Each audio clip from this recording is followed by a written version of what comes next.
यार राहुल, कैसे हो? चलो कहीं घूमने चलते हैं।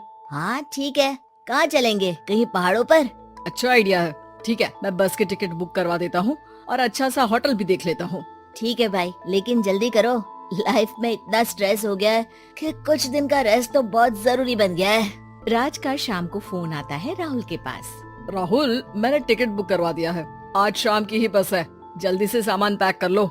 ठीक है, सामान तो मैंने पहले ही पैक कर लिया है। अब तो बस शाम का इंतजार है, जब हम बस पकड़ेंगे और निकल पड़ेंगे धर्मशाला की ओर। शाम को दोनों दोस्त बस स्टॉप पर मिलते हैं और फिर वहाँ से निकल पड़ते हैं शिमला की ओर। सुबह होते होते ये दोनों दोस्त शिमला पहुँच गए, जहाँ ये होटल पहुँचे और वहाँ से निकल पड़े पहाड़ों पर घूमने।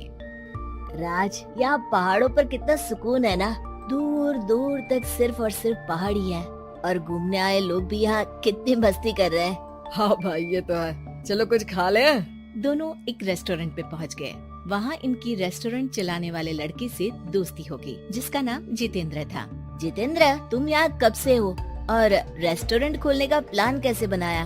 अरे भाइयों, मैं तो यहीं का हूँ। बस बाहर कुछ साल के लिए गया था नौकरी करने और फिर लौट आया और अपने यहाँ ही रेस्टोरेंट खोल लिया। पिछले 6 साल से यहीं पर हूँ। अरे लेकिन जितेंद्र, एक बात तो बताओ, रेस्टोरेंट ही क्यों? कुछ और काम क्यों नहीं? अरे भैया, अपना तो ये मानना है कि आदमी दुनिया में कहीं भी हो लेकिन उसे भूख तो लगेगी ही, और इसके लिए उसे खाना तो चाहिए ही। यानी ये धंधा कभी मंदा नहीं पड़ता, इसलिए ये काम शुरू किया था। लेकिन इस काम में क्या मुनाफा भी होता है या फिर बस ऐसे ही काम चल रहा है शौकियाना तौर पर?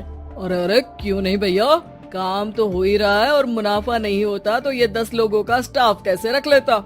वैसे आप भी क्यों नहीं इस बिजनेस में हाथ आजमाते हो? हाँ, आइडिया तो अच्छा है, लेकिन हम लोग तो सिर्फ यहाँ घूमने आए हैं और हमारे पास इतने पैसे भी नहीं है। अरे पैसों की चिंता क्यों करते हो? सिर्फ 5 लाख रुपए लगा कर भी आप काम शुरू कर सकते हो। अच्छा, वो कैसे? अरे आप रेस्टोरेंट में मेरे पार्टनर बन जाइए। जो मुनाफा होगा वो आधा आधा बांट लेंगे। राज को ये सुनकर अच्छा तो लगा, लेकिन राहुल को इस ऑफर में कुछ दिक्कत लगी। उसने कोने में ले जाकर राज को समझाना शुरू किया। अरे राज, पागल मत बन। हम सिर्फ यहाँ घूमने आए हैं, ये ऑफर के चक्कर में क्यों पड़ रहे हो? कुछ काम शुरू ही करना होगा तो दिल्ली में शुरू करेंगे, यहाँ शिमला में क्यों? अरे बेवकूफ, दिल्ली में 5 लाख रुपए में कौन सा काम शुरू करेंगे? यहाँ शिमला में इतने कम पैसों में काम शुरू कर लेंगे और 1 साल में मुनाफा लेकर वापस भी चले जाएंगे। ओहो, अरे भाई, तुम्हें जो करना है करो, लेकिन मैं इस बिजनेस में तुम्हारा साथ नहीं दे सकता। याद रखो, हम यहाँ सिर्फ घूमने आए हैं, कोई बिजनेस करने नहीं। और इस जितेंद्र पर वैसे भी मुझे ज्यादा भरोसा नहीं हो रहा है। अरे तुम्हारी यही तो दिक्कत है, तुम्हें किसी पर भी भरोसा नहीं होता, लेकिन मुझे तो है।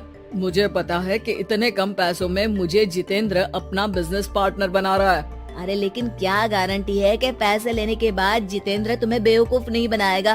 अरे मुझे तो है, मैं कुछ नहीं जानता।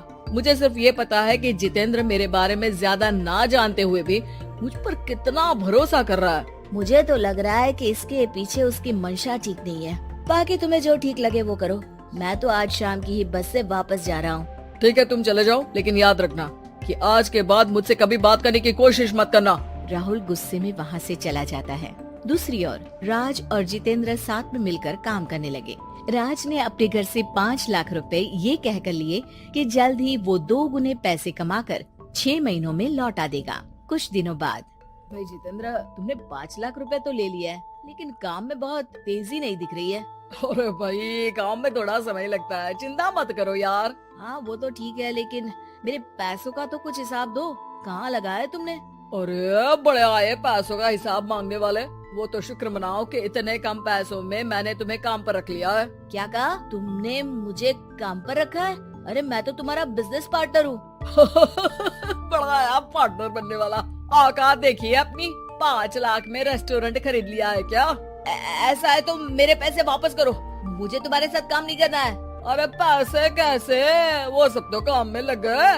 अब तुम्हें वापस जाना है तो चले जाओ, कोई पैसा नहीं मिलने वाला है। राज को अपने साथ होने वाले धोखे का एहसास हो चुका था, लेकिन तब तक देर हो चुकी थी। उसे अपने दोस्त राहुल की याद सताने लगी, जिसने पहले ही आगाह कर दिया था कि इस बिजनेस में धोखा है, लेकिन अब तो देर हो चुकी थी। राज को अब कोई रास्ता नहीं सूझ रहा था।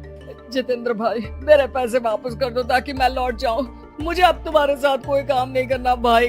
ये सुनते ही जितेंद्र अपने कुछ साथियों के साथ राज पर टूट पड़ा और उसकी जमकर पिटाई कर दी। राज बेहोश हो चुका था। जब उसने आँख खोली तो उसे अपने सामने पूरा परिवार, पुराना दोस्त राहुल भी दिखा। सभी को देखकर राज की आँख में आंसू आ गए।